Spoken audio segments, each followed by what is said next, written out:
29. The narrow room in which they were eating and smoking was full of noblemen. The excitement was ever increasing, and anxiety was noticeable on all the faces. Especially excited were the leaders, who knew all the details and the estimates of votes. They were directors of the impending battle. The others, like their rank and file before a battle, though preparing for the fight, sought distraction meanwhile. Some of them ate, standing or hastily sitting down at the table. Others smoked cigarettes, pacing up and down the long room, and talked to friends they had not seen for a long time. Levin did not want to eat, and did not smoke. He did not wish to join his own set, Koznitchev, Oblonsky, Sviatsky, and the others, because among them, in animated conversation, stood Vronsky, wearing his uniform as an equerry. Levin had noticed him at the elections the day before, and had carefully avoided meeting him. He went to the window and sat down, looking at the different groups and listening to what was being said around him. He felt sad, chiefly because he saw that everyone else was animated, preoccupied, and busy, while only he, and a mumbling, toothless, quiet old man, in naval uniform who had sat down beside him, were uninterested and inactive. "He is such a rascal.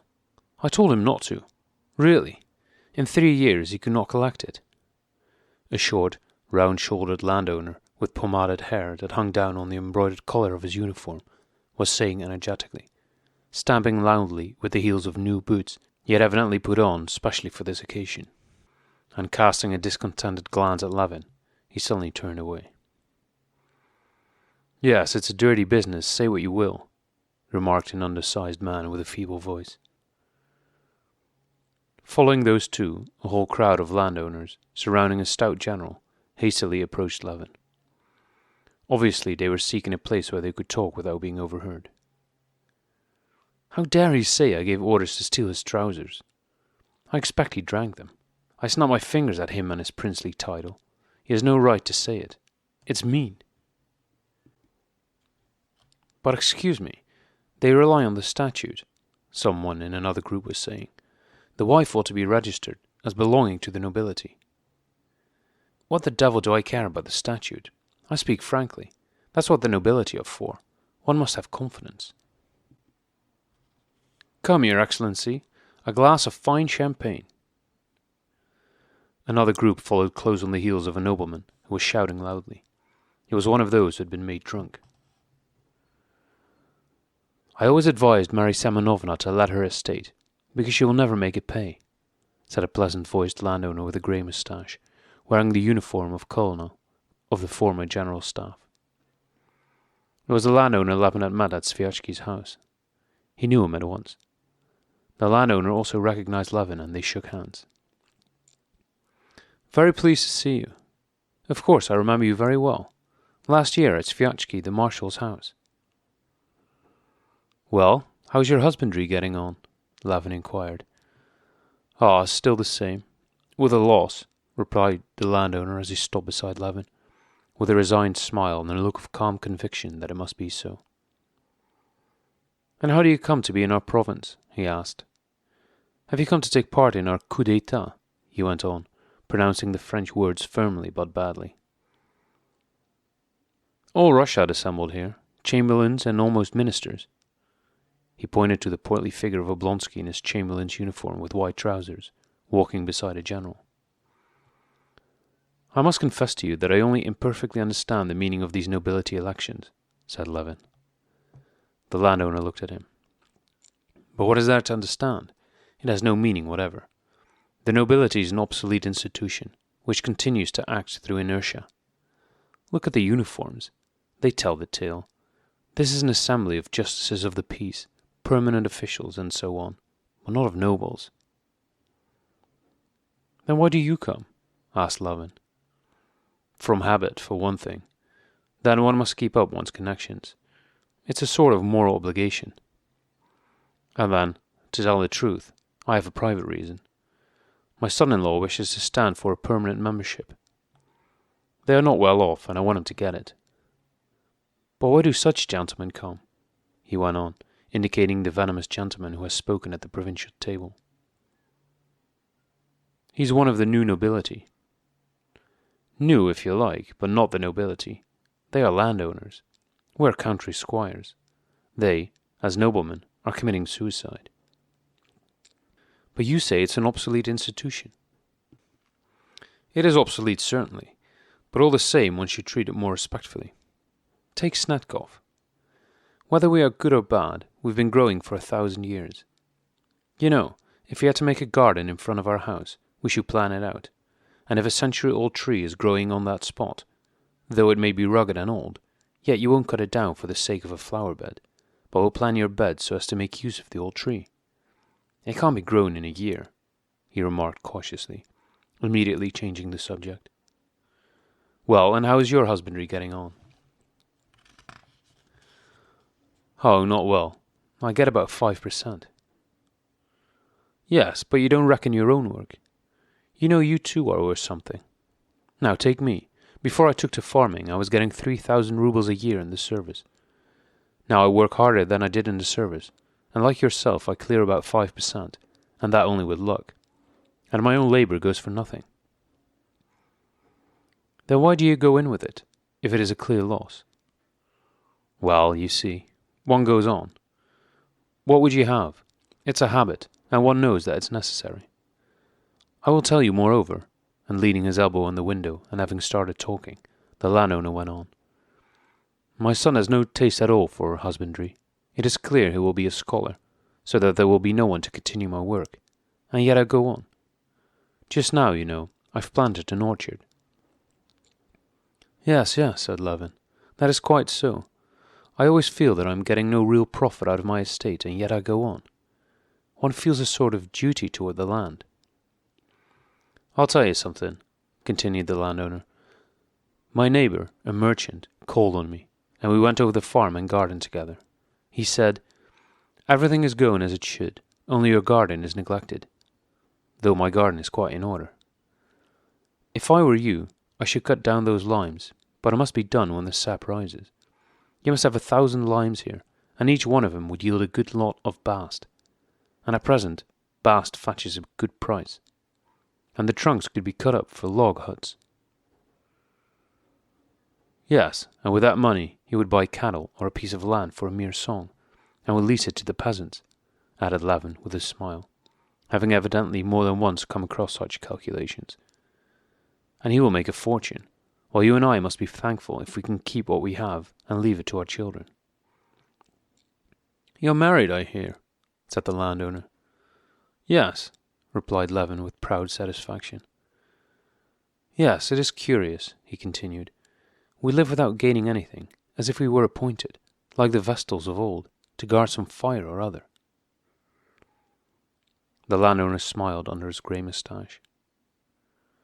There are those among us too, for example our friend Sviatchky, or Count Vronsky, who is now settled here, who want to turn agriculture into an industry. But as yet, that leads only to loss of capital. But why don't we do like the merchant? Why don't we cut down our limes for bast? Said Levin, returning to the thought that had struck him. Why, as you have said, we guard the fire.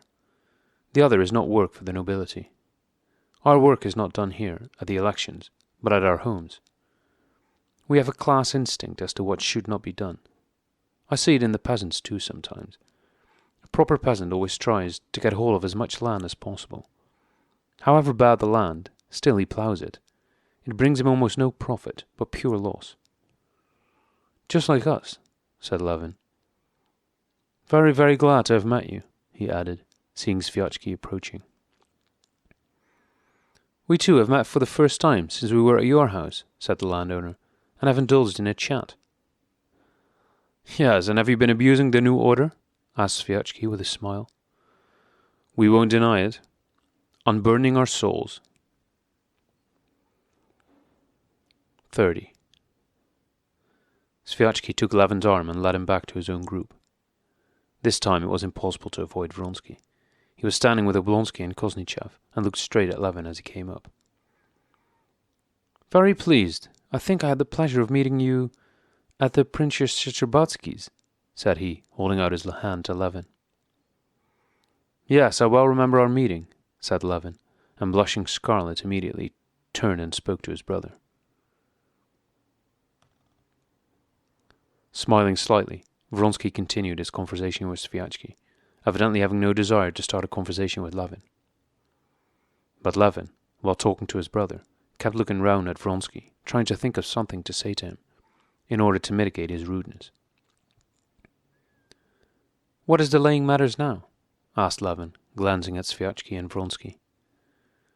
"Snetkov. He must either decline or accept," replied Sviatchky. "Well, and has he agreed or not?" "That's just it. Neither the one nor the other," answered Vronsky. "And if he should refuse, who will stand?" asked Levin, looking at Vronsky. "Whoever likes," replied Sviatchky. "Will you?" asked Levin.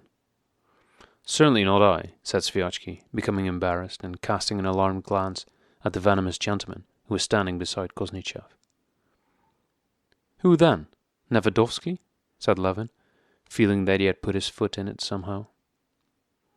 But this was still worse. Nevedovsky and Sviatchky were the two prospective candidates. "Not I, not on any account," said the venomous gentleman. So this was Nevedovsky. Sviatchky introduced him to Levin. "Well, has it touched you to the quick too?" said Oblonsky, winking at Vronsky. "It's like the races. It makes one inclined to bet on the result." "Yes, it does touch one to the quick," replied Vronsky, "and having once taken the matter up, one wants to carry it through. It's a struggle," he said, frowning, and closed his powerful jaw. "What a capable man Sviatchky is! How clearly he puts everything." "Ah, yes," replied Vronsky absent-mindedly. There was a pause, during which Vronsky, since he had to look at something, looked at Levin, at his feet, his uniform, and then his face, and noticing the somber eyes fixed upon him, he remarked, just to say something, "And how is it that you, living constantly in the country, are not a justice of the peace? You are not in the uniform of a justice." "Because I consider that the magistracy is an idiotic institution," morosely replied Levin, who had all the time been looking for an opportunity of speaking to Vronsky to atone for his rudeness at their first encounter. "I don't think so. On the contrary," said Vronsky with calm surprise. "It's a game," Levin interrupted. "We don't need any justices of the peace. I have not had a single case in 8 years, and when I did have one, it was decided wrongly. The justice's court is 40 versts from my house. To settle a matter worth 2 rubles, I should have to send an attorney. It cost me 15. And he related how a peasant stole some flour from a miller, and how when the miller spoke to him about it, the peasant sued him for libel. All this was untimely and foolish, and Levin himself was conscious of it even while he spoke. "Ah, he's such a crank," said Oblonsky with his smoothest and most almondy smile. "But come, I think the ballad has begun." And they separated. "I don't understand," said Kosnichev, who had observed his brother's awkward sally. "I don't understand how one can be so entirely devoid of political tact. That is what we Russians lack. The Marshal of the province is our opponent, and you are quite thick with him, and ask him to stand. But Count Vronsky, I do not make a friend of him. He invited me to dinner and I shan't go, but he is one of our party, so why make an enemy of him? Then you ask Nevedovsky whether he will stand. That kind of thing is not done." "Oh, I understand nothing about it. It is all trifling," said Levin, gloomily. "There, you say it's all trifling, but when you begin on it, you make a mess of everything." Levin remained silent, and they entered the large hall together. The Marshal of the province, though he felt in the air that there was a plot prepared against him, and though he had not been unanimously asked to stand, had still decided to do so. There was silence in the hall, and the secretary loudly announced that Michael Stepanich Snetkov, captain of the guards, was nominated for the post of provincial marshal, and that the ballot would now be taken. The district marshals carried little plates filled with ballot balls from their own tables to the provincial table, and the election began. "Put it on the right," whispered Oblonsky to Levin as the latter, with his brother, followed the marshal to the table. But Levin had forgotten the plan which had been explained to him, and was afraid that Oblonsky was making a mistake when he said, "Right." Surely Snatkov was their opponent. While approaching the box, he had the ball in his right hand, but, thinking it was a mistake, he shifted it to his left hand just as he reached the box, and evidently placed it to the left. An expert standing beside the box, who by the mere motion of an elbow could tell where every ball was put, made a wry face. There was nothing for him to exercise his penetration upon this time. All became silent again, and one heard the balls being counted. Then a solitary voice proclaimed the number for and against. The marshal had received a considerable majority. A clamour arose, and everyone rushed to the door. Snatkov entered, and the noblemen thronged around him with congratulations. "Well, is it over now?" Levin asked his brother. "It's only beginning," Sviatsky smilingly answered for Koznichev. "The other candidate may get still more votes." Levin had again forgotten about that. He only now remembered that there was some subtlety in it, but he was too bored to recollect what it was. He was overcome by depression and wanted to get out of that crowd. As no one was paying any attention to him, and he apparently was not wanted by anybody, he went quietly to the small refreshment room, and again felt great relief when he saw the waiters. The old waiter offered him something to eat, and Levin accepted. Having eaten a cutlet and beans, and talked with the old man about his former masters, Levin, not wishing to return to the hall where he had felt so out of his element, went up into the gallery. The gallery was crowded with smartly dressed women who leaned over the balustrade and tried not to miss a single word of what was being said below. Beside the women sat or stood elegant lawyers, spectacled high school teachers, and officers. Everyone was talking about the elections, and how tired out the marshal was, and how interesting the debates had been. In one group, Levin heard them praising his brother. A lady was saying to a lawyer, "How glad I am to have heard Koznichev. It was worth while going a little hungry. Delightful, so clear and audible. There now, no one speaks like that in your court, except perhaps Maidel, and even he is far less eloquent." Having found a vacant place at the balustrade, Levin leant over and began to look and listen. The noblemen were sitting behind partitions, arranged according to their districts. In the center of the room stood a man in uniform, who announced in a loud, shrill voice, "As candidate for the post of provincial marshal, Captain Eugene Ivanitch Apukhtin will now be balloted for." Then followed a dead silence, and a feeble voice was heard saying, "Declines." "Court Councillor Peter Petrovich Ball will now be balloted for," cried the voice of the man in uniform. "Declines," shouted a youthful, squeaky voice. A similar announcement was made, and again followed by declines. So it went on for about an hour. Levin, leaning over the balustrade, looked on and listened. At first he was surprised and wanted to understand what it meant. Then, coming to the conclusion that he could not understand it, he grew bored. Then, remembering the agitation and anger he had witnessed on all faces, he felt sad, and with the intention of leaving the place went downstairs. As he was passing through the corridor behind the gallery, he came across a dispirited high school pupil with bloodshot eyes pacing up and down. On the stairs he met a couple, a lady running up swiftly in her high-heeled shoes, and the assistant public prosecutor. "I said you would be in time," the assistant said, as Levin stepped aside to let the lady pass. Levin was already descending the stairs to the exit and getting out his cloakroom ticket when the secretary called him. "Please come, Konstantin Dmitrich. They're voting." The candidate who was standing was Nevedovsky, who had so decidedly declined. Levin went up to the door of the hall. It was locked. The secretary knocked, the door opened, and two landowners with flushed faces plunged out past Levin. "I can't stand it," cried one of the red-faced landowners. Then the head of the provincial marshal was thrust out at the doorway. His face was dreadful from its expression of exhaustion and fear. "I told you to let no one out," he shouted to the doorkeeper. "I was letting people in, Your Excellency." "Oh, Lord," said the Marshal of the province with a deep sigh, and with his weary legs in his white trousers, and hanging his head, he went down the middle of the hall to the chief table. Nevedovsky had a majority as they had expected, and he was now Marshal of the province. Many were cheerful, many contented and happy, many were in ecstasy, and many dissatisfied and miserable. The old Marshal was in despair and could not hide it. When Nevedovsky left the hall, the crowd surrounded him and followed him enthusiastically, as it had followed the governor of the province on the first day, when he opened the meeting, and as it had followed Snetkov when he was successful. 31.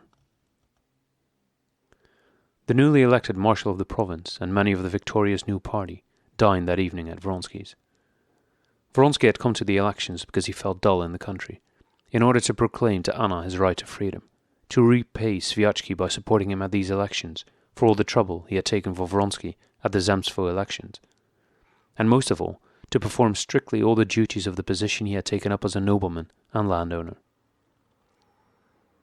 But he had not at all expected that the election business would interest him so much and so touch him to the quick, or that he could do it so well. He was quite a new man in this circle of noble landowners, but he evidently was a success. And he was not mistaken in thinking that he had already gained influence among them.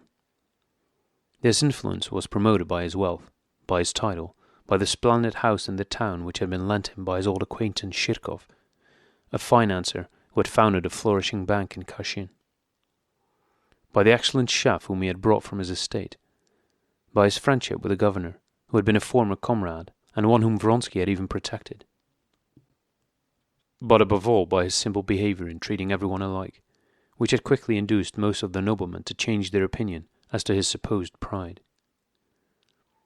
He himself felt that, except that crazy fellow married to Kitty Shtcherbatsky, who, quite irrelevantly, had with rabid virulence told him a lot of pointless nonsense, every nobleman whose acquaintance he had made had become his partisan. He saw clearly, and others acknowledged, that he had contributed very much to Nevedovsky's success. Now, at his own table, celebrating Nevedovsky's election, Vronsky experienced a pleasant feeling of triumph. The elections themselves interested him so much that he began to think that if he were married by the next triennial election, he would himself put up. Just as, when a jockey had won him a prize, he had wished to ride a race himself. They were now celebrating the jockey's victory. Vronsky sat at the head of the table. On his right was the young governor, a general of the emperor's suite. For everybody else, the general was the master of the province, who had solemnly opened the sessions and made a speech, and, as Vronsky saw, aroused both respect and servility in many present.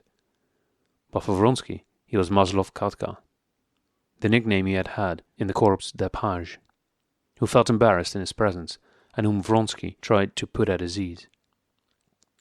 On Vronsky's left sat Nevedovsky with his youthful, dogged, and venomous look. Toward him, Vronsky was simple and courteous. Sviatchky bore his failure cheerfully. It was not even a failure for him.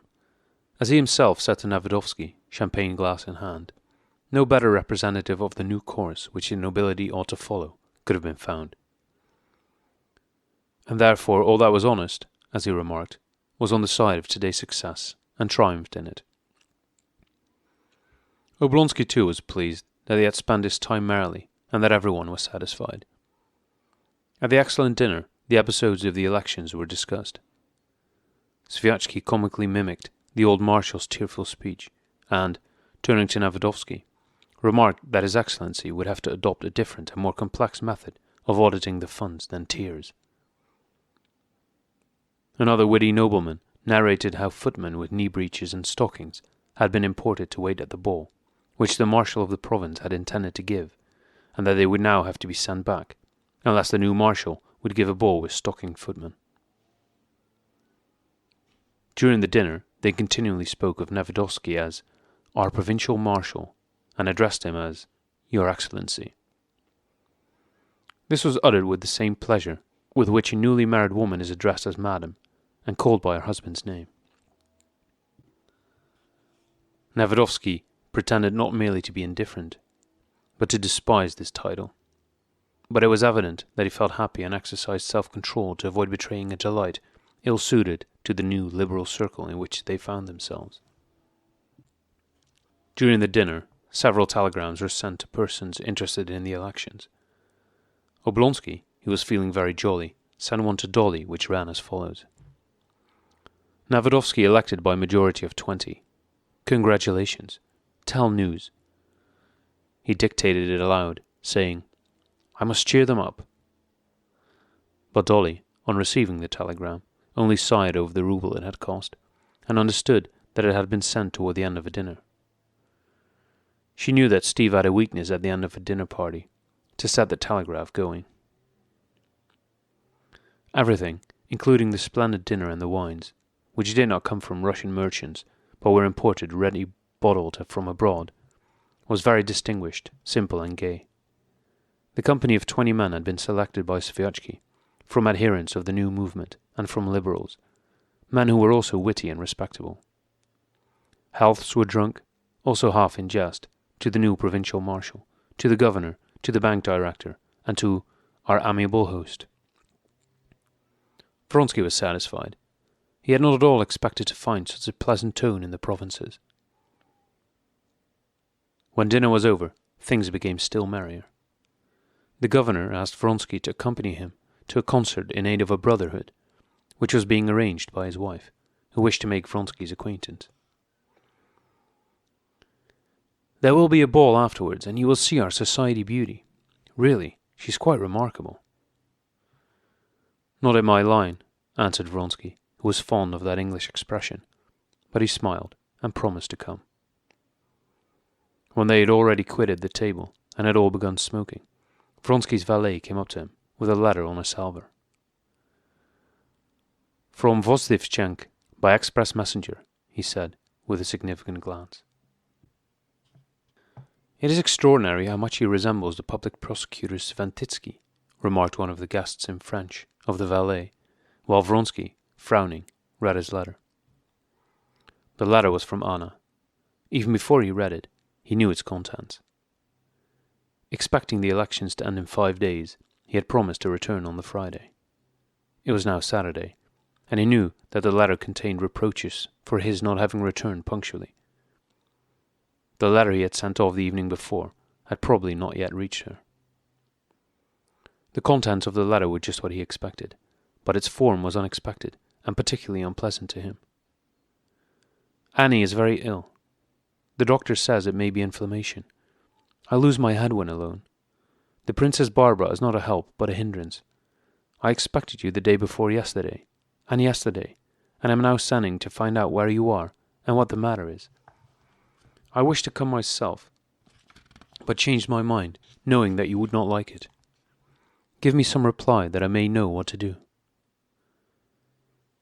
Baby was ill and she wished to come herself. The child ill, and this hostile tone. The innocent mirth of the elections and this dismal burdensome love, to which he must return, struck Vronsky by their contrast. But he had to go, and he took the first train that night for his home. 32. Before Vronsky went to the elections, Anna, having considered that the scenes which took place between him every time he went away could only tend to estrange them instead of binding them closer, resolved to make every possible effort to bear the separation calmly. But the cold, stern look in his face when he came to tell her he was going offended her, and even before he had gone, her composure was upset. Later on, meditating in solitude on that look, which expressed his right to freedom, she, as usual, came only to a consciousness of her own humiliation. He has the right to go when and where he pleases. Not only to go away, but to leave me. He has every right, and I have none at all. But, knowing this, he ought not to do it. But really, what has he done? He has looked at me coldly and severely. Of course it is indefinable, intangible, but it was not so formerly, and that look means much, she thought. That look shows that he is beginning to grow cold." Though she was convinced that this was the case, she could not do anything, could not in any way change her relation to him. Just as heretofore, she could hold him only by means of her love and attractiveness, and just as heretofore, only by occupations by day and morphia by night, could she stifle the terrible thought of what would happen if he ceased to love her. True, there was one means, not of holding him. For that purpose she wished for nothing except his love, but of putting herself in such a position that he could not abandon her. That means was divorce and marriage. She began to wish for this, and decided to agree the first time he or Stiva should mention it to her. With these thoughts in her mind, she spent 5 days, the days she expected him to be away. Walks, talks with the Princess Barbara, visits to the hospital, and above all reading one book after another, filled her time. But on the 6th day, when the coachman returned from the station without him, she felt that she was no longer able to stifle the thought of him and of what he was doing. Just then, her little girl fell ill. Anna nursed her, but this did not divert her thoughts, especially as the illness was not dangerous. Try as she might, she could not love that child, and she could not make a pretense of love. Toward the evening of that day, being alone, Anna felt such terror on Vronsky's account that she decided to go to town. But after careful consideration, she wrote that contradictory letter which Vronsky received, and without reading it over, she sent it by express messenger. Next morning she received his letter, and regretted her own. She anticipated with horror a repetition of that stern look he had thrown at her when leaving, especially when he should learn that the little girl was not dangerously ill. But still she was glad she had written. Anna now acknowledged to herself that he was weary of her, and would regret giving up his freedom to return to her. Yet in spite of this, she was glad that he would come. Let him feel weary, but let him be here with her so that she might see him and know his every movement. She was sitting in the drawing-room, reading by lamplight a new book by Taine, listening to the wind outside, and expecting every moment the arrival of the carriage. Several times she had thought she heard the sound of wheels, but had been mistaken. At last she heard not only the wheels, but also the coachman's voice and a dull rumbling in the portico. Even the Princess Barbara, who was playing patience, confirmed this, and Anna, flushing, rose, but instead of going downstairs, as she had already done twice, she stood still. She suddenly felt ashamed of having deceived him, and still more afraid of how he might treat her. The feeling of injury had already passed, and she only feared the expression of his displeasure. She remembered that the child had been quite well since yesterday. She was even vexed with her for having recovered so soon as the letter had been sent. Then she recollected that he was here, all of him, his hands, his eyes. She heard his voice, and forgetting everything else, ran joyfully to meet him. "Well, how is Annie?" he asked timidly, looking up at Anna as she ran down to him. He was sitting on a chair, and the footman was pulling off his warm boots. "Oh, it's nothing. She's better." "And you?" he asked, giving himself a shake. She took his hand in both hers and drew it to her waist, not taking her eyes off him. "Well, I'm very glad," he said, coldly surveying her coiffure and the dress which, he knew, she had put on for him. All this pleased him, but it had already pleased him so often, and the stern and stony look, which she so dreaded, settled on his face. "Well, I'm very glad. And you are well?" said he, wiping his wet beard with his handkerchief and kissing her hand. No matter, she thought, if only he is here. When he is here, he can't and daren't fail to love me.